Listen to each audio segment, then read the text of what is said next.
ഞാനിപ്പോ ഇന്ന് മലപ്പുറത്തുനിന്ന് വന്നതാണ്. അപ്പോ വന്നപ്പോ നമ്മുടെ മുസ്ലിം ലീഗ് നേതാക്കന്മാര് നടത്തുന്ന പ്രസ്താവനകൾ ശ്രദ്ധപ്പെടുകയുണ്ടായി. അപ്പൊ ഇന്നലെ മുസ്ലിം ലീഗിന്റെ സംസ്ഥാന ജനറൽ സെക്രട്ടറിയും ഇന്ന് മറ്റ് ലീഗ് നേതാക്കളും ഇവിടെ മാധ്യമങ്ങളോട് സംസാരിച്ചത് ശ്രദ്ധിക്കുമ്പോൾ വളരെ ബോധപൂർവം ന്യൂനപക്ഷ സമുദായത്തിൽ പ്രത്യേകിച്ച് മുസ്ലിം സമുദായത്തിനകത്ത് ഇടതുപക്ഷ വിരുദ്ധമായ തെറ്റിദ്ധാരണ രൂപപ്പെടുത്താനുള്ള ബോധപൂർവമായ ശ്രമം നടത്തുന്നതാണ് കാണുന്നത്. ഇപ്പോ കേരളത്തിലും മലപ്പുറത്തും ഒക്കെ ന്യൂനപക്ഷ സമുദായത്തിനിടയിൽ, വിവിധ ന്യൂനപക്ഷ സമുദായ വിഭാഗങ്ങൾക്കിടയിൽ ഇടതുപക്ഷ സ്വാധീനം വർദ്ധിച്ചിട്ടുണ്ട്. മലപ്പുറം ജില്ല ഒരു കാലത്ത് പൂർണ്ണമായും ലീഗ് നിയന്ത്രണം ഉണ്ടായിരുന്ന, എല്ലാം ലീഗ് നിയന്ത്രിച്ചു പോന്നിരുന്ന ഒരു ജില്ലയാണ്.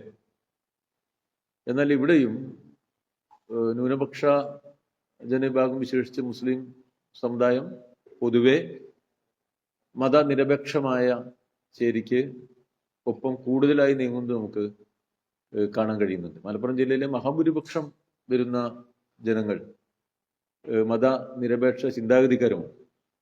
ആ മതനിരപേക്ഷ ചിന്താഗതിയുള്ള ജനങ്ങളിൽ തെറ്റിദ്ധാരണ പരത്തി വലിയ തോതിൽ മുസ്ലിം വോട്ട് ബാങ്ക് ഉണ്ടാക്കാനുള്ള ശ്രമം നടത്തി. നേരത്തെ തന്നെ കഴിഞ്ഞ പഞ്ചായത്ത് തെരഞ്ഞെടുപ്പിൽ, കഴിഞ്ഞ നിയമസഭാ തെരഞ്ഞെടുപ്പിൽ, പാർലമെന്റ് തെരഞ്ഞെടുപ്പുകളിൽ Jamaat e Islami, welfare party, SDPI, league, അങ്ങനെ എല്ലാവരെയും കൂട്ടിച്ചേർത്തുകൊണ്ട് ഒരു കൂട്ടായ്മ രൂപപ്പെടുത്തി വോട്ട് സമാഹരണം നടത്തുന്ന ഒരു പതിവ് ലീഗ് സ്ഥിരമായി തുടരുന്നുണ്ട്. ഇന്നത്തെ ഒരു നിലയ്ക്ക് കേരളത്തിൽ ഇടതുപക്ഷ സ്വീകാര്യത ന്യൂനപക്ഷങ്ങൾക്കിടയിൽ വർദ്ധിച്ചിട്ടുണ്ട്. മുഖ്യമന്ത്രി നമ്മുടെ സംസ്ഥാനത്ത് തീവ്ര ഹിന്ദുത്വ വർഗീയ ശക്തികൾക്കെതിരായി സ്വീകരിച്ച ശക്തമായ നിലപാടുകൾ ആ സാമൂഹ്യ ജനവിഭാഗങ്ങളിൽ ഗവൺമെന്റിനെ കുറിച്ചും മുഖ്യമന്ത്രിയെ കുറിച്ചും ഒക്കെ നല്ല അഭിപ്രായം രൂപപ്പെടുത്തിയിട്ടുണ്ട്. അത്തരം ഒരു സാഹചര്യത്തിൽ വരാൻ പോകുന്ന തെരഞ്ഞെടുപ്പുകളെ ലക്ഷ്യമിട്ടുകൊണ്ട്, വരാൻ പോകുന്ന തദ്ദേശ തെരഞ്ഞെടുപ്പുകളെ ലക്ഷ്യമിട്ട്, അസംബ്ലി തെരഞ്ഞെടുപ്പ് ലക്ഷ്യമിട്ട് കാലയെ കൂട്ടി തെറ്റായ രൂപത്തിൽ കാര്യങ്ങളെ വ്യാഖ്യാനിച്ച് ന്യൂനപക്ഷ വിരുദ്ധമാണ് എന്ന് പ്രചരിപ്പിക്കുന്നത് ഇപ്പോൾ ഒരു പതിവാക്കിയിരിക്കുകയാണ്. അപ്പൊ അതിൻ്റെ ഒരു വലിയ പ്രതികരണമാണ് ഇന്നലെയും ഇന്നുമായിട്ട് ലീഗ് നേതൃത്വം കാണുന്നത്. ഓരോ വിഷയം വരുമ്പോഴും വിഷയങ്ങളെ എല്ലാം ഒരു വർഗീയ വീക്ഷണത്തോടു കൂടി വിശകലനം ചെയ്യുന്ന ഒരു രീതിയാണ് ഇപ്പോൾ കണ്ടുവരുന്നത്. ഇത് ഈ നാട് അംഗീകരിക്കാൻ പോകുന്നില്ല. മലപ്പുറം എന്ന് പറയുന്നത് വളരെയേറെ സെക്കുലർ പശ്ചാത്തലമുള്ള ഒരു നാടാണ്. ദേശീയ പ്രസ്ഥാനത്തിന്റെ കാലത്തായാലും പിൽക്കാലത്തായാലും നല്ല സെക്കുലർ പശ്ചാത്തലമുള്ള ഒരു നാട് കൂടിയാണിത്. എല്ലാം ലീഗ് തീരുമാനിക്കുന്ന മാത്രം കാര്യങ്ങൾ നടക്കുന്ന ഒരു പ്രദേശമല്ല. ലീഗിന്റെ ഒപ്പം നിന്ന ജനങ്ങൾ വലിയ തോതിൽ ആ പാർട്ടിയിൽ നിന്ന് അകന്നു പോയതിനെ തുടർന്നുണ്ടായ രാഷ്ട്രീയ വ്യത്യാസവും നമുക്ക് ഇവിടെയൊക്കെ കാണാൻ കഴിയുന്നതാണ്. അതുകൊണ്ട് ഒരു എളുപ്പവഴി എന്നുള്ള നിലയ്ക്ക് ഇത്തരം തെറ്റായ പ്രചരണങ്ങൾ ഇപ്പോൾ മുസ്ലിം ലീഗ് നേതൃത്വം ആരംഭിച്ചത് ഇപ്പം ഇന്നലെ ഇന്നും കണ്ടപ്പോൾ കുറച്ച് അത് കൂടുതലായിട്ട് കാണുന്നുണ്ട്. UDF പൊതുവെ ഈ UDF ഇന്ന് ഏറ്റവും പ്രധാനപ്പെട്ട രാഷ്ട്രീയ പാർട്ടിയാണ് ലീഗ് എന്നുള്ളത് കൊണ്ട് UDF നേതൃത്വവും ലീഗിന്റെ ഈ തെറ്റായ പ്രവർത്തന ശൈലിക്ക് പൂർണ്ണമായ പിന്തുണ പ്രഖ്യാപിച്ച് രാഷ്ട്രീയത്തിലെ ചില എളുപ്പവഴികൾ കണ്ടെത്താനാകുമെന്ന് പരിശോധിക്കുന്നത് നമുക്ക് കാണാൻ കഴിയുന്നുണ്ട്. പക്ഷേ ഇത് തെറ്റായ ഒരു രാഷ്ട്രീയ നീക്കമാണ്. മുഖ്യമന്ത്രിയുടെ ജനസ്വീകാര്യതയെ ഇല്ലാതാക്കുക എന്നുള്ള ഇതിൽ ലക്ഷ്യമുണ്ട്. തെരഞ്ഞെടുപ്പുകളെ ലക്ഷ്യമാക്കിക്കൊണ്ട് ഹീനമായ തരത്തിൽ CPM-നെതിരായിട്ടും ഇടതുപക്ഷത്തിനെതിരായിട്ടുള്ള പ്രചാരവേലയും ഇവരിപ്പോൾ നടത്തിവരികയാണ്. ഇത് അത്യന്തം ജനങ്ങൾ നിരാകരിക്കേണ്ട ഒന്നാണ്. ജനങ്ങൾ എല്ലാ സാമൂഹ്യ വിഭാഗങ്ങളുടെയും യോജിപ്പിന് വേണ്ടിയും സമൂഹത്തിൽ ഹിന്ദുത്വ ശക്തികൾ കൂടുതൽ സ്വാധീനം ചെലുത്തുന്ന നടത്തുന്ന പരിശ്രമത്തിന് നേരെയും ഒന്നിക്കേണ്ട ഒരു സന്ദർഭത്തിലാണ് ഇത്തരം തെറ്റായ രീതിയിലേക്ക് കാര്യങ്ങളെ ഇവര് വ്യാഖ്യാനിച്ചുകൊണ്ടിരിക്കുന്നത്. മുഖ്യമന്ത്രിയുടെ വാർത്ത ഹിന്ദുവിൽ വരുന്നു, അതിനുശേഷം 24 മണിക്കൂറിന് ശേഷമാണ് അതിന്റെ ഒരു വിശദീകരണം വരുന്നത്. അന്ന് രാത്രി വാർത്ത വന്ന അന്ന് രാത്രി എല്ലാ മാധ്യമങ്ങളിലും വന്നിരുന്ന CPM-ന്റെ പ്രതിനിധികൾ അല്ലെങ്കിൽ സഹയാത്രികർ ഈ മുഖ്യമന്ത്രി പറഞ്ഞത് ശരിയാണ്, ആ രീതിയിലാണ് കാര്യങ്ങൾ എന്ന് വിശദീകരിക്കുകയാണ് ചെയ്തത്. അത് എന്തുകൊണ്ടാണ് പാർട്ടിയോ അല്ലെങ്കിൽ മുഖ്യമന്ത്രിയുടെ ഓഫീസോ തടയാതിരുന്നത്? ഇന്നതാണ് മുഖ്യമന്ത്രി പറഞ്ഞിട്ടില്ല എന്ന് പോലും എന്തുകൊണ്ട് പറഞ്ഞില്ല? അല്ല, മുഖ്യമന്ത്രി തന്നെ ഇന്നലെ കാര്യങ്ങൾ വ്യക്തമാക്കിയില്ലേ. അല്ല, നിങ്ങൾക്കിപ്പോ 12 മണിക്ക് വ്യക്തമാക്കണം, 6 മണിക്ക് വ്യക്തമാക്കണം, അങ്ങനെയല്ല. മുഖ്യമന്ത്രി ഇത് സംബന്ധിച്ചുള്ള കാര്യങ്ങൾ വ്യക്തമാക്കി കഴിഞ്ഞു. പിന്നെ പണ്ട് നടന്നത് എന്താണ്, പിന്നെ നടന്നതിന്റെ പ്രസക്തല്ല. അല്ല, ഞാൻ പൂർത്തീകരിക്കട്ടെ. മുഖ്യമന്ത്രി വ്യക്തമാക്കിയല്ലോ. മുഖ്യമന്ത്രി ഇത് ഓരോ സംബന്ധിച്ചും ഈ സമൂഹത്തിൽ കേരളത്തിന്റെ മുഖ്യമന്ത്രി സംശയാതീതമായി വസ്തുതകൾ വിശദീകരിച്ച് കഴിഞ്ഞു. അതിന്റെ മേലാണോ സംശയം? അല്ല, മുഖ്യമന്ത്രി പറഞ്ഞു കഴിഞ്ഞാൽ അത് അവസാനിച്ചു. ഒരു വിഷയത്തെ സംബന്ധിച്ചുള്ള ഒരു സംശയ ദൂരീകരണം നടത്താനുള്ള നിങ്ങളുടെ എല്ലാ അവകാശവും ഞാൻ അംഗീകരിച്ചു. ശരിയാണല്ലോ, അത് വളരെ ന്യായമായ കാര്യമാണ്. അപ്പോ നിങ്ങൾ ഇത്തരം സംശയങ്ങൾ ഉന്നയിച്ചു. ഈ സംശയങ്ങൾക്കെല്ലാമുള്ള മറുപടി മുഖ്യമന്ത്രി നല്ല നിലയിൽ തന്നെ വ്യക്തമാക്കി. അദ്ദേഹത്തിന് ഇത് സംബന്ധിച്ചുള്ള നിലപാടെന്താണ്, വിവിധ ഇത്തരം കാര്യങ്ങൾ എങ്ങനെയാണ് നമ്മുടെ നാട്ടിൽ നടക്കുന്നത്, എന്താണ് സംഭവിച്ചിരിക്കുന്നത് എന്ന് മുഖ്യമന്ത്രി പറഞ്ഞു കഴിഞ്ഞാൽ അത് അവസാനിച്ചു. പറഞ്ഞു കഴിഞ്ഞല്ലോ. പിന്നെ അല്ല, മുഖ്യമന്ത്രി പറഞ്ഞതും തമ്മിൽ വ്യത്യാസമുണ്ട്. അപ്പൊ അത് രണ്ടും രണ്ട് തട്ടായി പോകുന്നത് എന്തുകൊണ്ടാണ് എന്നാണ് ചോദ്യം. മുഖ്യമന്ത്രി പറയുന്നതോട് കൂടി കാര്യങ്ങൾ വ്യക്തമല്ല. മറ്റേത് ഞാൻ കണ്ടില്ല. ഏതാണ് പാർട്ടി വ്യക്തത പറഞ്ഞിട്ട് നമ്മൾ നിശ്ചയിച്ച ഒരാൾ നിങ്ങൾ പറഞ്ഞ ആളാണ്. ആരാ പറഞ്ഞ ആള്? ചാനൽ ചർച്ചയിൽ നിങ്ങൾ ഓരോരുത്തർ വിളിച്ചുകൊണ്ടിട്ട് അയാൾ പറഞ്ഞതിനൊക്കെ ഞാൻ മറുപടി പറയുന്ന പറയാൻ പറ്റും? നിയോഗിക്കുന്ന ആളുകളാണ് ചാനൽ ചർച്ചയിൽ വരാറുള്ളത്. അത്തരം ആളുകൾ മുഖ്യമന്ത്രി പറഞ്ഞത് ശരിയാണ്, ഈ മലപ്പുറം ജില്ലയിൽ ഹവാല പണം പിടിക്കുന്നു, സ്വർണം പിടിക്കുന്നു, ഇതെല്ലാം രാജ്യദ്രോഹ പ്രവർത്തനങ്ങൾക്ക് വേണ്ടി വിനിയോഗിക്കുന്നു, അതിന്റെ തെളിവുകൾ അടുത്ത ദിവസം മുഖ്യമന്ത്രി പുറത്തുവിടുമെന്ന് വരെയാണ് പാർട്ടിയുടെ വക്താക്കളായ ആളുകൾ പറയുന്നത്. അത് നിങ്ങൾ പറഞ്ഞതില് മുഖ്യമന്ത്രി ഇന്നലെ കാര്യമൊക്കെ വ്യക്തം. നിങ്ങൾക്ക് ഇത് മനസ്സിലാവണില്ലേ? നിങ്ങൾക്ക് മനസ്സിലാവും. താമസിക്കാൻ ചിലപ്പോൾ അത് മുഖ്യമന്ത്രി ശ്രദ്ധപ്പെടുത്തി അദ്ദേഹം പര്യടന പരിപാടി പൊതുയോഗം കഴിഞ്ഞിട്ടാണ് പറഞ്ഞത്. അതിന് മുമ്പ് പറയണ്ടേ നിങ്ങൾ ചോദിച്ചാൽ ഞാൻ എന്ത് പറയാനാ? അവിടെ സംഭവിച്ചത് മുഖ്യമന്ത്രി അത് വ്യക്താക്കി. വളരെ നല്ല നിലയിൽ മുഖ്യമന്ത്രി പറഞ്ഞു എന്താണ് നടന്നത്. അല്ല, അതും പറഞ്ഞല്ലോ. ഒന്ന് നിങ്ങള് PR ഏജൻസിയാണോ മുഖ്യമന്ത്രിയാണോ? ആ സാങ്കേതിക എഴുത്തല്ല ഇവിടെ പറഞ്ഞത്. ഇവിടെ വന്ന രാഷ്ട്രീയ വിഷയമായിട്ട് ബന്ധപ്പെടുത്തിയ കാര്യമാണ്. ആ വിഷയത്തിൽ എന്ത് വിഷയം? അതിലൊരു വിഷയമില്ല. നിങ്ങൾ പറയില്ലേ അങ്ങനെ? അതിലൊരു വിഷയമില്ല.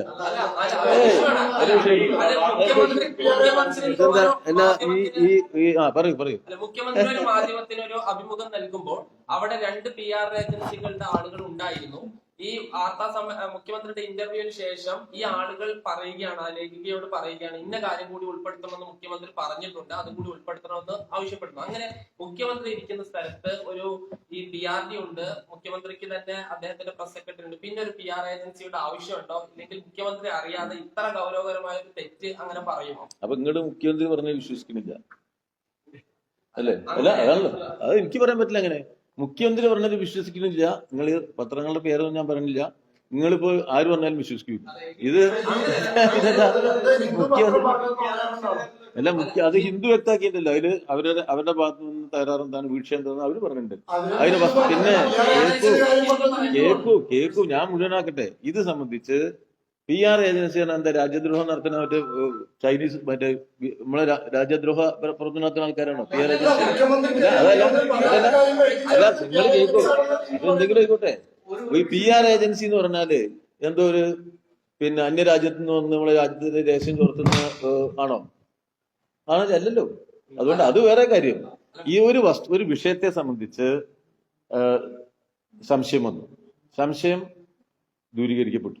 അതെന്താണ് സംഭവിച്ചതെന്ന് മുഖ്യമന്ത്രി വ്യക്തമാക്കി. ബാക്കി നിങ്ങൾക്ക് നിങ്ങളുടെ മാധ്യമങ്ങളുടെ ചില താല്പര്യം ഉണ്ടാവും, നിങ്ങളുടെ ഇടതുപക്ഷ താല്പര്യം ഉണ്ടാവും, ഞങ്ങൾക്ക് ഇതിനെ ഭജന നടത്താനുള്ള താല്പര്യം ഉണ്ടാവും. അതിന്റെ ഭാഗമായിട്ട് നിങ്ങൾക്ക് ഇത്തരം ചോദ്യങ്ങൾ ചോദിക്കാം. പക്ഷെ വസ്തുത വ്യക്തമാക്കി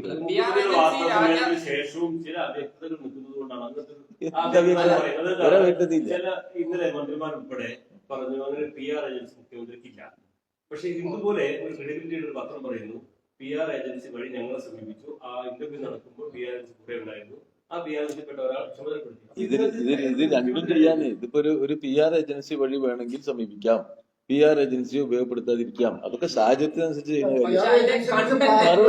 മറുപടി കിട്ടിയാലോ, മനസ്സിലാവുന്ന തീരുമാനിക്കുന്ന മുഖ്യമന്ത്രി എന്ത് പറയാത്ത കാര്യം പറഞ്ഞുവെന്ന് പറഞ്ഞു കൊടുക്കുക, ഒരു PR ഏജൻസി കൊടുക്കുക, അത് ഗൗരവമായ കാര്യമല്ലേ?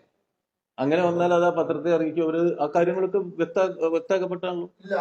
നിങ്ങൾക്ക് വ്യക്താവില്ല, നിങ്ങൾക്കത് വ്യക്താവില്ല. പക്ഷെ നിങ്ങൾക്ക് വ്യക്താവില്ല, നിങ്ങൾക്കത് വ്യക്തമാകാൻ പോണില്ല. നിങ്ങൾക്ക് നാളെയും വ്യക്താവില്ല, മറ്റന്നാളും വ്യക്താവില്ല, അടുത്ത ആഴ്ചയും വ്യക്താവില്ല. നിങ്ങള് ഇടതുപക്ഷ മുഴുവൻ കേൾക്കുന്നേ. നിങ്ങൾക്കൊരു ലക്ഷ്യമുണ്ട്. അതിപ്പോ CPM-നെ ദുർബലപ്പെടുത്തണം, മുഖ്യമന്ത്രിയെ മോശമാക്കണം. ആ ലക്ഷ്യത്തോടു കൂടി പ്രവർത്തിക്കുന്ന നിങ്ങൾക്ക് അത് പരിഹരിക്കപ്പെടാനേ പോണില്ല. ഞാൻ എന്ത് മറുപടി പറഞ്ഞാലും നിങ്ങളുടെ പ്രശ്നം പരിഹരിക്കപ്പെടില്ല. വസ്തുത ജനങ്ങളറിയണം. ആ ജനങ്ങളറിയാനുള്ള കാര്യം ഇന്നലെ മുഖ്യമന്ത്രി പറഞ്ഞു, അത് വ്യക്തമാണ്, എല്ലാവർക്കും ബോധ്യം. നിങ്ങൾക്ക് ബോധ്യപ്പെടില്ല, നിങ്ങൾക്ക് ബോധ്യപ്പെടില്ല, നിങ്ങൾ ബോധ്യപ്പെടില്ല. ലീഗ് നേതാക്കൾ എന്ന് പറഞ്ഞത് ഈ PR ഏജൻസി അവർ ഇതിൽ ഈ അഡീഷണൽ ആയിട്ട് മലപ്പുറം ജില്ലയെയും ഒക്കെ എഴുതി ചേർത്തതിന് പിന്നിൽ ഒരു ഗൂഢ ലക്ഷ്യമുണ്ട്. അത് മലപ്പുറം ജില്ലയെ മാത്രമല്ല കേരളത്തെ ആകെ ഒരു ക്രിമിനൽ സ്റ്റേറ്റ് വഴി ക്രിമിനൽ ജില്ലയാക്കാനുള്ള ബോധപൂർവ്വ നീക്കമുണ്ട്. അതിനൊരു RSS ഉണ്ട്, അത് കേന്ദ്ര ഗവൺമെന്റിന്റെ അത്ര റിപ്പോർട്ട് പോകുന്നു. അതാണ് അവർ ഉന്നയിച്ച ആരോപണം. അല്ല, അത് ലീഗ് മനോഹരമായിട്ട് പറയുമല്ലോ. ലീഗ് പറയുമ്പോ അവരെ ന്യായമല്ലേ പറയുന്നത്.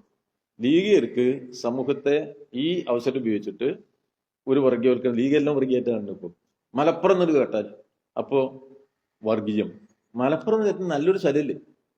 ഇവര് മാത്രം, ലീഗുകാർ മാത്രമല്ല മലപ്പുറത്തേര്, ഞങ്ങളും മലപ്പുറത്തേര്. ഞങ്ങളെയൊക്കെ ഒഴിവാക്കിയാൽ മതി. നമ്മളൊക്കെ മലപ്പുറത്തുണ്ടായതല്ലേ, മലപ്പുറത്ത് കൂടി നടന്നതല്ലേ. നമുക്കൊക്കെ നമ്മൾ ഈ നാട്ടിലുള്ള ആൾക്കാരല്ലേ. അതുകൊണ്ട് ലീഗിന് പതിച്ചു കൊടുത്തൊരു സ്ഥലമാണ് മലപ്പുറം. അങ്ങനെ കരുതണ്ട, ആ തെറ്റിദ്ധാരണയും വേണ്ട. അവരുടെ കൈവശത്തിൽ ഇങ്ങനെ ഇരിക്കുന്ന ഒരു സ്ഥലം, അവരുടെ പോക്കറ്റിലിട്ട് കിടക്കുന്ന ഒരു സ്ഥലം എന്നുള്ള നിലയ്ക്ക് വിഷയത്തെ കൈകാര്യം ചെയ്യരുത്. വിഷയത്തെ വസ്തുനിഷ്ഠമായി കൈകാര്യം ചെയ്യണം. ഒരു വസ്തുതയിൽ നമ്മുടെ സമൂഹത്തിൽ നടക്കുന്ന തെറ്റായ പ്രവണതകളുമായി ബന്ധപ്പെടുത്തിയ ചില വസ്തുതകൾ പുറത്തു വന്നാൽ അത് ഉടൻ തന്നെ അതിനെ വർഗീയമായ ഒരു വിശകലനത്തിൽ കാണാൻ പാടില്ല. അതാണ് ഇപ്പൊ സംഭവിച്ചിരിക്കുന്നത്. മുസ്ലിം ലീഗിനെ സംബന്ധിച്ചിടത്തോളം, UDF-നെ സംബന്ധിച്ചിടത്തോളം വസ്തുതകളെ വർഗീയമായ വീക്ഷണകോണിൽ നിന്നുകൊണ്ട് വിശകലനം ചെയ്യുന്ന രീതി അവർ നടപ്പിലാക്കുകയാണ്. അതാണ് ഇപ്പോൾ കാണുന്നത്. അത് രാജ്യത്തിന് ഗുണം ചെയ്യില്ല, സമൂഹത്തിനും ഗുണം ചെയ്യില്ല. അത് നമ്മൾ മനസ്സിലാക്കി പോകണം. ഏത് കാര്യം വന്നാലും അതിനെ മലപ്പുറം നോക്കുക, എന്നിട്ട് അതിനെ വർഗീയം നോക്കുക. മലപ്പുറം ഒരു വർഗീയ സ്ഥലമല്ല, പിന്നെ ഇവരെന്തിനാ അതിനെ അങ്ങനെ ആക്കാൻ നടക്കുന്നത്? അത് ചെയ്യാൻ പാടില്ല. അത് സമൂഹത്തിന് ഗുണമല്ല. നമ്മുടെ സമൂഹത്തിൽ ഇസ്ലാമോഫോബിയ രൂപപ്പെടുത്തുന്ന പ്രചരണ രീതിയാണ് ഇവർ നടത്തിക്കൊണ്ടിരിക്കുന്നത്. അത് സമൂഹത്തിന് ഗുണം ചെയ്യില്ല. നമ്മുടെ നാട്ടിൽ തകരാറുകൾ എല്ലാ സ്ഥലത്തും ഉണ്ടാവും. അത് പരിഹരിക്കപ്പെടുകയാണ് വേണ്ടത്. നിയമവിരുദ്ധമായ കാര്യങ്ങൾ നടക്കുന്നുണ്ടെങ്കിൽ ആ നിയമവിരുദ്ധമായ കാര്യങ്ങളിൽ നടപടി എടുക്കുകയാണ് വേണ്ടത്. നിയമവിരുദ്ധമായ കാര്യങ്ങളെ ന്യായീകരിക്കാൻ പാടില്ല. അതാണ് ഗവൺമെന്റ് ഇവിടെ നിയമവിരുദ്ധമായ കാര്യങ്ങളിൽ കൃത്യമായ നടപടികൾ എടുത്തു പോകുന്നു. ആ നടപടികളെ നമ്മൾ മറ്റൊരു തരത്തിൽ വ്യാഖ്യാനിക്കുന്നു.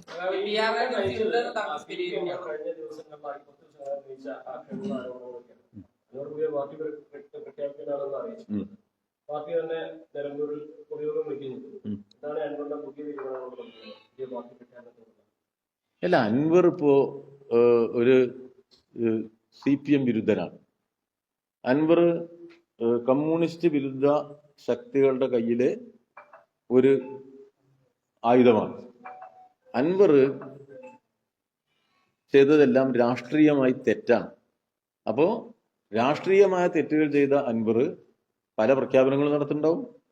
അദ്ദേഹത്തിന്റെ ഇപ്പൊ അദ്ദേഹം നടത്തിയ പ്രസ്താവനകളുടെയും പ്രവർത്തനങ്ങളുടെയും ഒരു പൊതു ചിത്രം നോക്കിയാൽ ഇപ്പൊ ഇവിടെ UDF-ഉം ലീഗ് നേതൃത്വവും അതുപോലെ തന്നെ ഈ നിലയിൽ കാര്യങ്ങളെ വിശകലനം ചെയ്യുന്ന ശക്തികളും നടത്തുന്ന പ്രവർത്തനത്തിന്റെ ഒരു പിൻപാട്ടുകാരനായിട്ട് അകമ്പടി പോകുന്ന പ്രചാരവേലയാണ് അൻവർ നടത്തിക്കൊണ്ടിരിക്കുന്നത്. നമ്മൾ കഴിഞ്ഞ കുറേ ദിവസമായിട്ട് കണ്ടുകൊണ്ടിരിക്കുകയാണ്. അതിപ്പോ അൻവർ ഒരു രാഷ്ട്രീയ പാർട്ടി ഉണ്ടാക്കുന്നു എന്ന് കേട്ടപ്പോൾ ഞങ്ങൾ ആരെയും ഭയപ്പെടാൻ പോകുന്നുണ്ട്? അതൊന്നുമില്ലല്ലോ. അത് അൻവർ ഒരു രാഷ്ട്രീയ പാർട്ടി ഉണ്ടാക്കട്ടെ. അതൊക്കെ UDF-ന്റെയും കമ്മ്യൂണിസ്റ്റ് വിരുദ്ധ ശക്തികളുടെയും പ്രവർത്തനത്തിന് ഗുണമുണ്ടാവുന്ന തരത്തിലാണ് അൻവർ പ്രവർത്തിച്ചുകൊണ്ടിരിക്കുന്നത്. കഴിഞ്ഞ ദിവസത്തെ അൻവറിന്റെ പ്രവർത്തനം എന്ന് പറഞ്ഞാൽ ഒറ്റപ്പെട്ട ഒരു പ്രവർത്തനമല്ല. അത് UDF-ന് സഹായകരമാണ്, അത് ഇടതുപക്ഷത്തിന് എതിരാണ്, അത് നമ്മുടെ നാട്ടിലെ സാമുദായിക ശക്തികളെ ശക്തിപ്പെടുത്താൻ സഹായകരമാണ്. ആ നിലയിൽ അൻവറിന്റെ താല്പര്യം വേറെയാണ്. ആ താല്പര്യത്തിന്റെ ഭാഗമായിട്ട് അദ്ദേഹം പല പ്രവർത്തനം നടത്തുന്നുണ്ടോ? അതൊന്നും ഞങ്ങളെ ബാധിക്കുന്ന കാര്യമല്ല. നിലമ്പൂരിലെങ്കിലും അത് പാർട്ടിയെ ബാധിക്കും. നിലമ്പൂരില് അത് ബാധിക്കോ എന്നുള്ള ചോദ്യം പ്രസക്തമാണ്. പക്ഷെ അത് അപ്രസക്തമായി മാറാൻ പോകണം. അങ്ങനെയൊന്നും സംഭവിക്കാൻ പോണില്ല. നിലമ്പൂർ ഏതാ സ്ഥലം? നിലമ്പൂരില് കമ്മ്യൂണിസ്റ്റ് പാർട്ടി പല നിലയിൽ പല ഘട്ടങ്ങളിലൂടെ കടന്നു വന്നിട്ടുണ്ട്. CPM-ന്റെയും കമ്മ്യൂണിസ്റ്റ് പാർട്ടിയുടെ നേതൃത്വത്തിലുള്ള വളരെ വലിയ സമര പശ്ചാത്തലമുള്ള ഒരു നാടാണ് നിലമ്പൂര് അൻവറിന്റെ സ്ഥലമല്ല, നിലമ്പൂര് കുഞ്ഞാലിയുടെ സ്ഥലമാണ്. ആ നിലയത്തിന് ഞങ്ങളതിനെ കണ്ടിട്ടുള്ളത്. അവിടെ ഞങ്ങൾക്ക് അതിൽ ഭയമൊന്നുമില്ല. അല്ലെങ്കിൽ അൻവറിന്റെ യോഗങ്ങളിൽ വരുന്ന ആൾക്കൂട്ടം അത് വെറും ചില ശക്തികൾ അല്ലെങ്കിൽ ശക്തികൾക്ക് വരെ ആണ് എന്ന തരത്തിൽ ചിത്രീകരിക്കാൻ ശ്രമിക്കുന്നത്. അത് അങ്ങനെ ചുരുക്കിക്കാട്ടേണ്ടതുണ്ടോ? അല്ല, ഞങ്ങൾ ഭയപ്പെടേണ്ട ഒരാളല്ല അൻവർ. അത് നിങ്ങൾ ആദ്യം മനസ്സിലാക്കും. നിങ്ങൾ ഈ അൻവർ തന്നുണ്ട് ഞങ്ങളൊന്ന് പേടിപ്പിച്ചേക്കാം. അല്ല, നിങ്ങളെ ഉദ്ദേശം ഉണ്ടാവില്ല. എന്നാലും അതോ ഒന്ന് പേടിച്ചാൽ ആയിക്കോട്ടെ എന്നാണ് നിങ്ങൾ വിചാരിക്കുന്നത്. നിങ്ങളെ ചോദ്യമൊക്കെ വളരെ വൃത്തി തന്നെയാണ്. പക്ഷേ ഈ കാര്യങ്ങളുടെ ഇതില് കമ്മ്യൂണിസ്റ്റ് പാർട്ടിക്കൊന്നും നിലമ്പൂരിൽ ഞങ്ങൾ ഒരുപാട് ഘട്ടങ്ങൾ കടന്നു പോന്നിട്ടുള്ള ഒരു പാർട്ടിയാണ് നിലമ്പൂരിലെ കമ്മ്യൂണിസ്റ്റ് പാർട്ടി.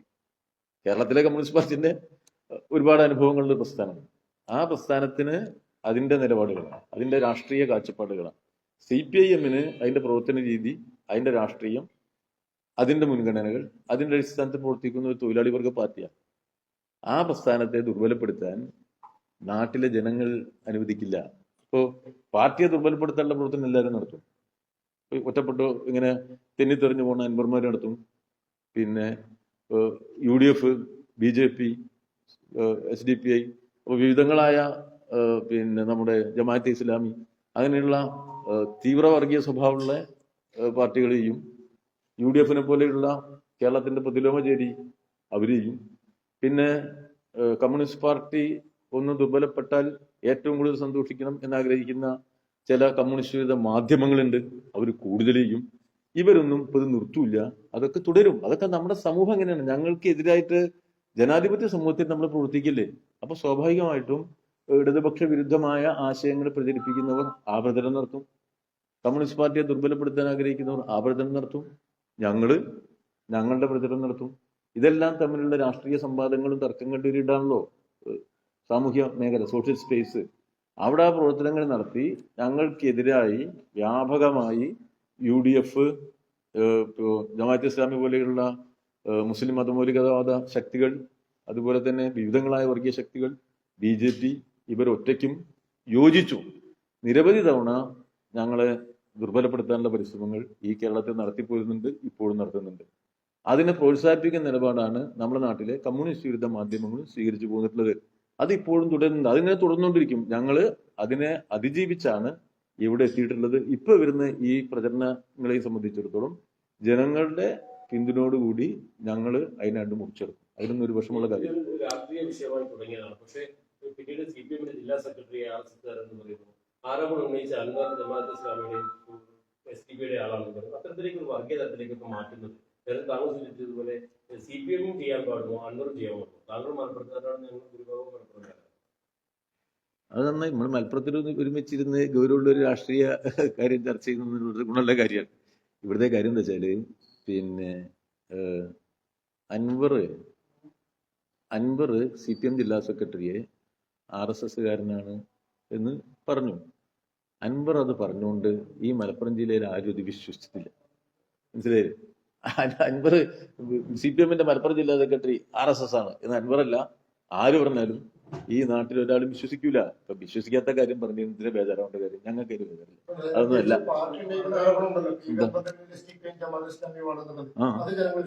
അത് അയാളുടെ പെരുമാറ്റത്തിന്റെ പ്രത്യേകത ഉണ്ടായിരുന്നു. ഈയിടെ അദ്ദേഹം നടത്തിയ ആ പ്രസംഗങ്ങള്, മുഖ്യമന്ത്രിക്കായിട്ട് അദ്ദേഹം രൂപപ്പെടുത്തിയ അദ്ദേഹത്തിന്റെ പ്രചരണ രീതികള്, ഇപ്പൊ അത് ഘട്ടം ഘട്ടമായിട്ട് ഉയർത്തിക്കൊണ്ടുവന്ന രീതി, അതിന് യാതൊരു സംശയമില്ല. പ്രസംഗത്തിൽ ഉപയോഗിച്ച വാക്കുകൾ, പ്രസംഗിക്കാൻ വേണ്ടി ഉപയോഗിച്ച ആശയങ്ങൾ, അങ്ങനെയാണ് ഒരാൾ അടയാളപ്പെടുത്തുക. അത് വളരെ ക്ലിയറാണ്. എന്ത് സംശയം? ഇന്ന് അദ്ദേഹം ആഭ്യന്തര വീഴണമെന്നാണ് ഇന്ന് അദ്ദേഹം മുഖ്യമന്ത്രി സ്ഥാനം ഒഴിയണം, പകരം ആള് സൂട്ടബിളായ ആളില്ലെങ്കിൽ അൻവറിനെ ആക്കാം. അൻവറിനെ ആക്കിയാൽ ശരിയാവും. അതാണ് പറഞ്ഞത്.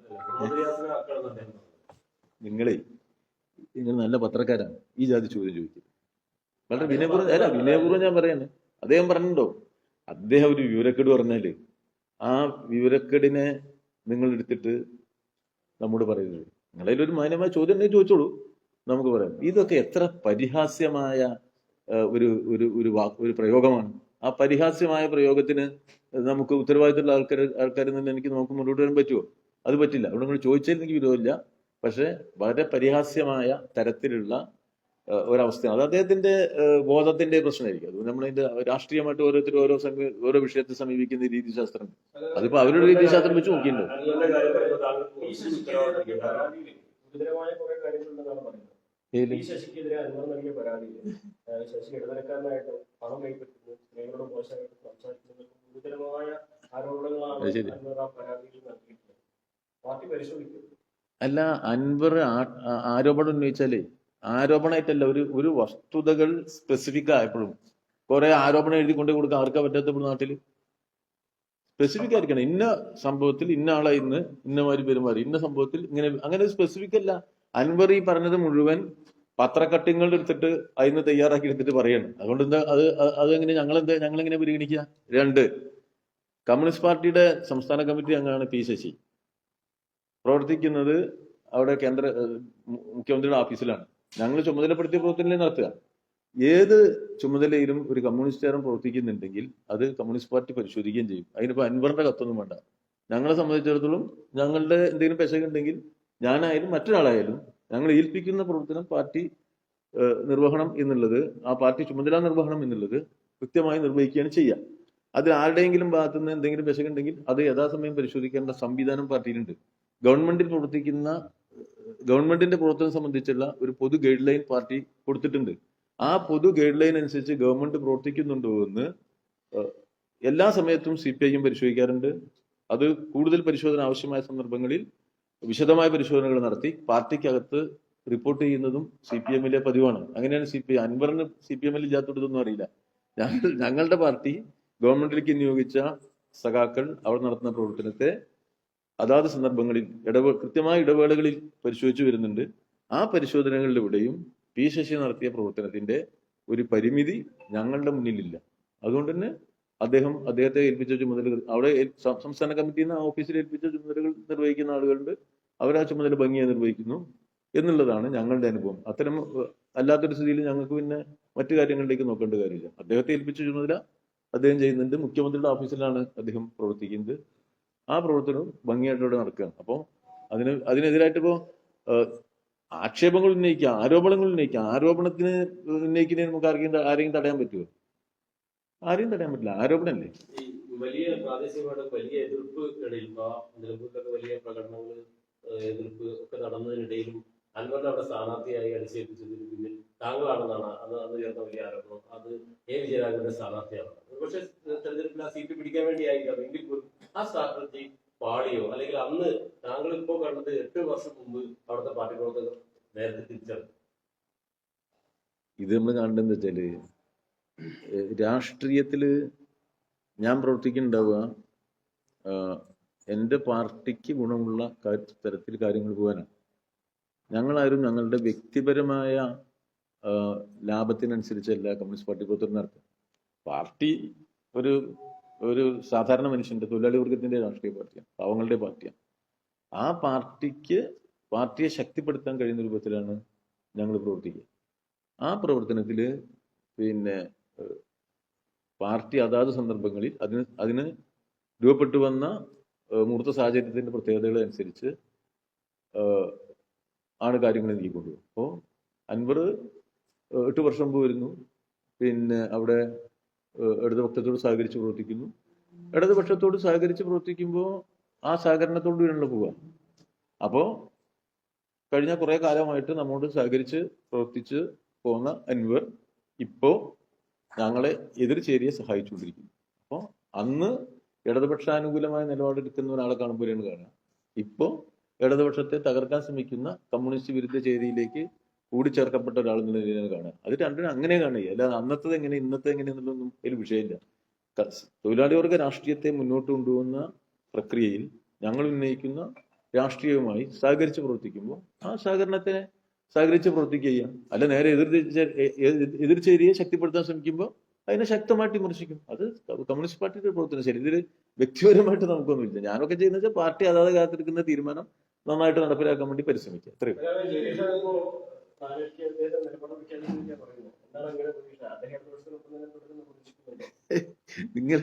നിങ്ങൾ ഈ എന്താ പറയാ, ഈ ജലീൽ കേരളത്തില് എത്രയോ കാലമായിട്ട് പൊതുപ്രവർത്തനം നടത്തുന്ന ഒരാളല്ലേ. അദ്ദേഹം പൊതുപ്രവർത്തനം നടത്തുന്നുണ്ട്, ഇടയ്ക്കിടയ്ക്ക് പത്രക്കാരെ കാണാറുണ്ട്, നല്ല മനോഹരമായ പുസ്തകങ്ങൾ എഴുതാറുണ്ട്, നല്ല പ്രതികരണങ്ങളൊക്കെ നടത്താറുണ്ട്. ആ നിലയിൽ 4:30 മണിക്ക് അദ്ദേഹം ഒരു 4:30 മണിക്ക് ഒരു പത്രസമ്മേളനം അദ്ദേഹം നടത്തുന്നുണ്ട്. നിങ്ങളെല്ലാം അവിടെ പോയി ആ വാർത്തകൾ റിപ്പോർട്ട് ചെയ്യണമെന്ന് മാത്രമേ എനിക്ക് പറയാൻ പറ്റൂ. പക്ഷെ ഒരു നിർണായക ഘട്ടമാണ് പാർട്ടിക്ക്, പ്രത്യേകിച്ച് അൻവർ ഉണ്ടാക്കിയ വലിയ കൊടുങ്കാറ്റ് വലിയ ആരോപണമാണ് സത്യമുണ്ടെങ്കിലും ആ സമയത്ത് പാർട്ടിയുടെ മുന്നിൽ നിന്ന് സഹായിക്കേണ്ട പ്രതിരോധിക്കേണ്ട ഒരാളായിരുന്നു കിട്ടിയിട്ടില്ല. അത് അത്രമാത്രം അദ്ദേഹത്തെ MLA ആക്കി മന്ത്രിയാക്കി. പക്ഷെ അവിടെയും അദ്ദേഹം അൻവർ പറഞ്ഞതിൽ ചില കാര്യങ്ങളുണ്ട്, പോലീസിനെതിരെ വിമർശനമുണ്ട് എന്ന് പറയുകയാണ് ചെയ്തത്. നിങ്ങളിപ്പോ ജലീലിന്റെ ഒരു പരാമർശത്തെ അടർത്തിയെടുത്തിട്ട് പിന്നെ അദ്ദേഹത്തെ അൻവറിന്റെ അനുയായിയാക്കരുത്. നിങ്ങൾ ജലീലിനോട് ഇന്ന് വലിയ ക്രൂരതയാണ്. അങ്ങനെ നിങ്ങൾ ചെയ്തിട്ടോ. അതൊന്നും പറഞ്ഞ കാര്യമില്ല. നിങ്ങൾ പത്രക്കാരല്ലേ, നിങ്ങൾ സ്വാഭാവികമായിട്ടും ഇങ്ങനെ കുറച്ച് ചോദ്യമൊക്കെ ചോദിക്കും എന്ന് എനിക്കറിയാം. അത് തെറ്റില്ല. നമ്മളിങ്ങനെ ഒന്നിച്ചു പോകണേ, നമ്മൾ ഈ സമൂഹത്തിൽ ഇങ്ങനെ പോവല്ലേ. ഈ വിവാദങ്ങളുടെ പശ്ചാത്തലത്തിലാണെങ്കിലും അല്ലെങ്കിൽ പാർട്ടിയുടെ നിലപാടുണ്ടാവുന്നത് PR ഏജൻസികളെ കുറിച്ച് പാർട്ടിയുടെ നിലപാടെന്താണ്? ഇതൊക്കെ അത് ഒരു സംഗതി ഞാൻ നേരത്തെ പറഞ്ഞ പോലെ അതൊക്കെ സന്ദർഭാനുസരണമുള്ളൊരു കാര്യം. അതിനെക്കുറിച്ചൊന്നും നിങ്ങൾ അതിൽ PR ഏജൻസി ഞാൻ ചോദിക്കാൻ തരാം. ഈ PR ഏജൻസിയാണ് എന്താ പോലെ രാജ്യദ്രോഹിയാണ്. അതുകൊണ്ട് നിങ്ങളെ സംബന്ധിച്ചിടത്തോളം ഇപ്പോൾ ഒന്നും കിട്ടാനില്ല. ഇപ്പൊ ഇന്ന് രാവിലെ നമുക്ക് PR ഏജൻസിനെ പിടിക്കാൻ നിങ്ങൾ അവിടെ എഡിറ്റോറിയൽ പറഞ്ഞിട്ടുണ്ടോ? അല്ല അവിടെ എഡിറ്റോറിയൽ ബോർഡ് ഇന്നത്തെ നിർദ്ദേശം എന്താ വെച്ചാൽ നമുക്ക് ആ PR ഏജൻസിനെ ഒന്ന് പിടിച്ചാളാം. ആ PR ഏജൻസി വെച്ചിട്ട് കമ്മ്യൂണിസ്റ്റ് പാർട്ടിക്ക് 2 കടി കൊടുക്കാൻ പറ്റുമെന്നില്ല. ചോദ്യം നന്നായി. ആ ഇനിയൊരു ഉത്തരവും എന്റെ അടുത്ത് നിങ്ങൾ പ്രതീക്ഷിക്കരുത്.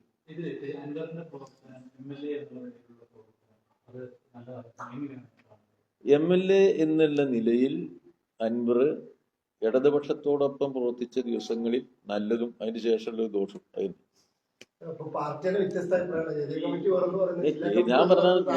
ഞാൻ പറഞ്ഞല്ലോ കൃത്യമായിട്ട്, ഇടതുപക്ഷമായിട്ട് പ്രവർത്തിച്ചത് നല്ലത്, ഇടതുപക്ഷ വിരുദ്ധനായി പ്രവർത്തിക്കുന്നത് മോശം, മഹാമോശം. അങ്ങനെ അല്ല, വിമർശിച്ചാൽ മോശക്കാരനാവില്ല, പക്ഷെ പാർട്ടി വിരുദ്ധ പ്രവർത്തനത്തിൽപ്പെട്ടാൽ അത് മോശം. വിമർശനമൊക്കെ ആർക്കും വിമർശനം ഇല്ലെങ്കിൽ ലോകം നിൽക്കുമോ? നമ്മൾ എല്ലാത്തിനെയും വിമർശന ബുദ്ധിയോടുകൂടി നിങ്ങൾ നോക്കണം.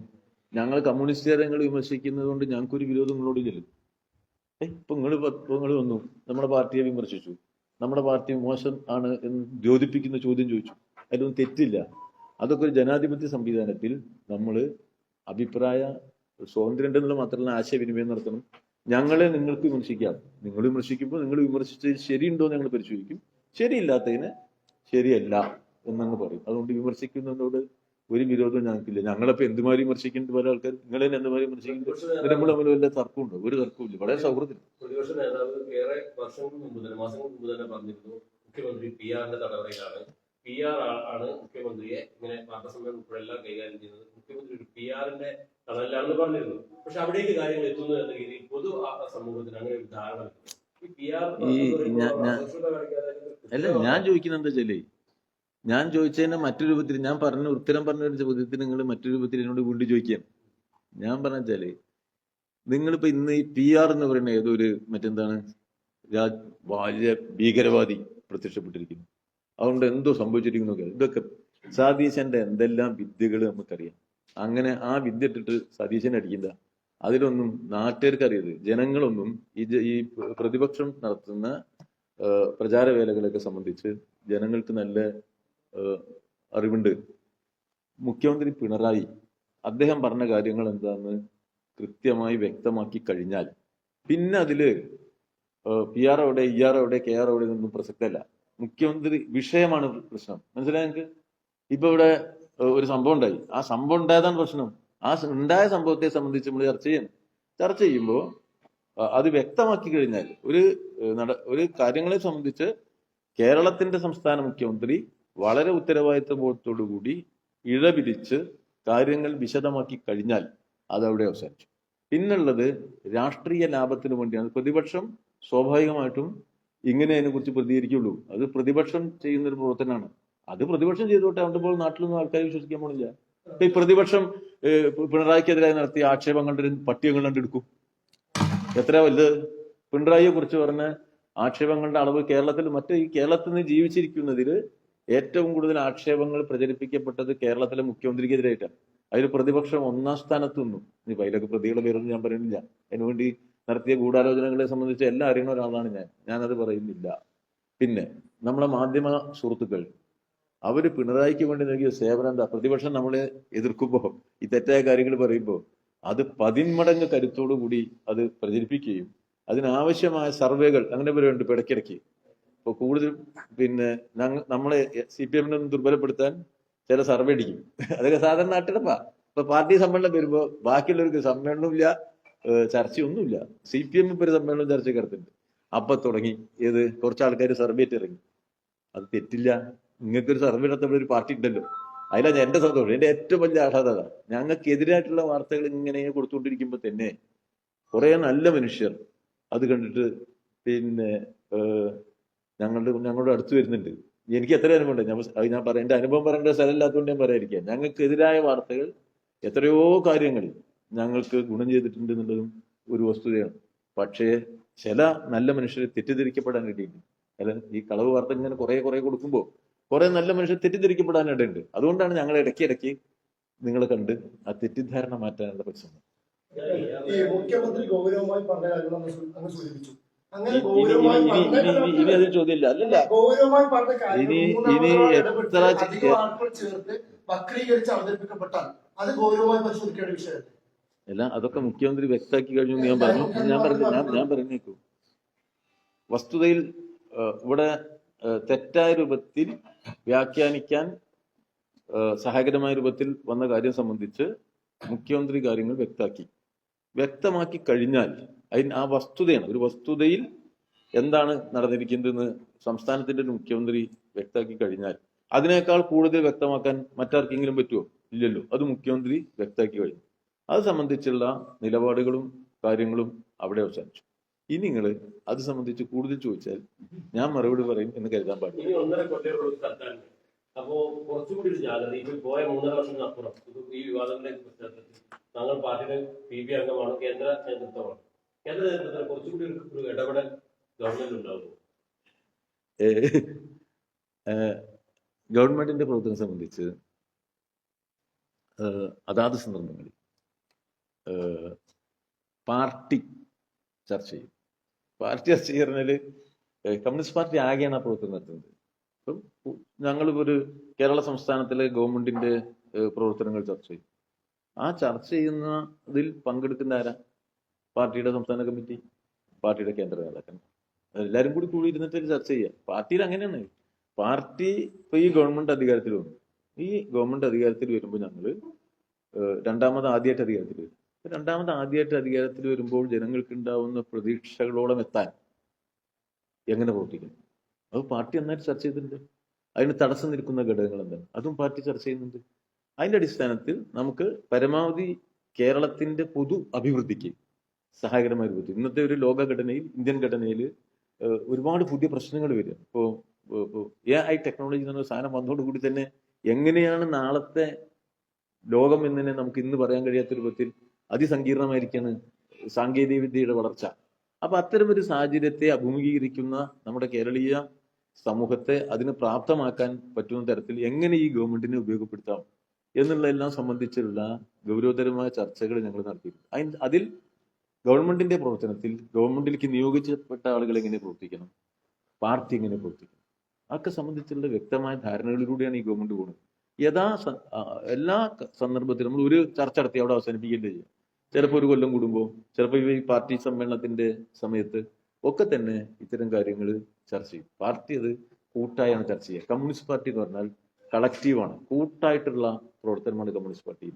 ഒരു വ്യക്തിയുടേത് മാത്രമായിട്ട് തീരുമാനങ്ങൾ എടുക്കുകയും നടപ്പിലാക്കുകയും ചെയ്യുന്നതല്ല പാർട്ടി ശൈലി. അപ്പൊ സ്വാഭാവികമായിട്ടും ഞങ്ങളത് കൂട്ടായി ചർച്ച ചെയ്ത് അത്തരം തീരുമാനങ്ങൾ കൂട്ടായി നടപ്പിലാക്കുന്നതിന് വേണ്ടി പരിശ്രമിക്കുകയാണ് ചെയ്യുന്നത്. ഒരു കാര്യം കൂടി, അതായത് ഇപ്പൊ കുറച്ച് കാലങ്ങളായി CPM നിർബന്ധത്തിന് വിഷയം വന്നാൽ ആദ്യം പറയുന്നത് ജമാഅത്ത് ഇസ്ലാമി, 30 ലക്ഷം SDPI ആണ്.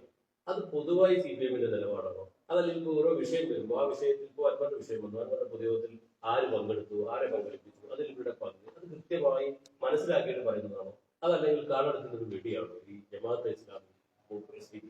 അല്ല, CPIM ഒരിക്കലും കാടടച്ച് വെടിവെക്കാറില്ല. CPIM നമ്മുടെ സമൂഹത്തിൽ വിവിധ രാഷ്ട്രീയ ധാരകൾ പ്രവർത്തിക്കുന്നുണ്ട്.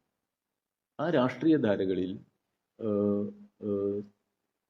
ജമാഅത്തെ ഇസ്ലാമി, SDPI, ചില അത്തരം തീവ്രവാദ സ്വഭാവമുള്ള സംഘടനകൾ, അവരുടെ പ്രവർത്തന ശൈലി നമ്മുടെ സമൂഹത്തിന്റെ പൊതു താല്പര്യങ്ങൾക്ക് സഹായകരമായത്. സമൂഹത്തെ വർഗീയവൽക്കരിക്കുക എന്നുള്ള നിലയ്ക്കുള്ള വീക്ഷണങ്ങളെയാണ്. അതിപ്പോ അങ്ങേപ്പുറത്ത് ഇവരെക്കാൾ എത്രയോ കരുത്തോടു കൂടി RSS പ്രവർത്തിക്കുന്നുണ്ട്. RSS ഇപ്പോൾ നമ്മുടെ സമൂഹത്തിൽ നടത്തുന്ന പ്രവർത്തനമില്ലേ? എത്രയോ വലിയ വർഗീയ ഏകീകരണത്തിന്റെയും ധ്രുവീകരണത്തിന്റെയും ഒരു വഴിയാണ് RSS ഇവിടെ ഉണ്ടാക്കുന്നത്.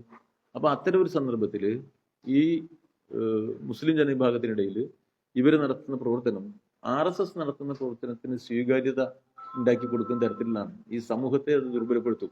സമൂഹത്തിൽ RSSനെതിരായി രൂപപ്പെടേണ്ടത് മതപരമായ എതിർഭാഗമല്ല, നമ്മുടെ സമൂഹത്തിൽ എല്ലാ വിഭാഗവുമാണ്. ഭൂരിപക്ഷ സമുദായത്തിനകത്തെ ഭൂരിപക്ഷം ആളുകൾ RSSന്റെ തീവ്ര വർഗീയതയ്ക്കെതിരായി അണിനിരക്കുമ്പോഴേ നമുക്കതിനെ പൂർണ്ണമായി തോൽപ്പിക്കാൻ പറ്റൂ. അല്ലാതെ RSS ഉയർത്തുന്ന വെല്ലുവിളിക്കെതിരായി ഒരു മറുവർഗീയത എന്നത് പ്രായോഗികമല്ല, ഗുണപരവുമല്ല.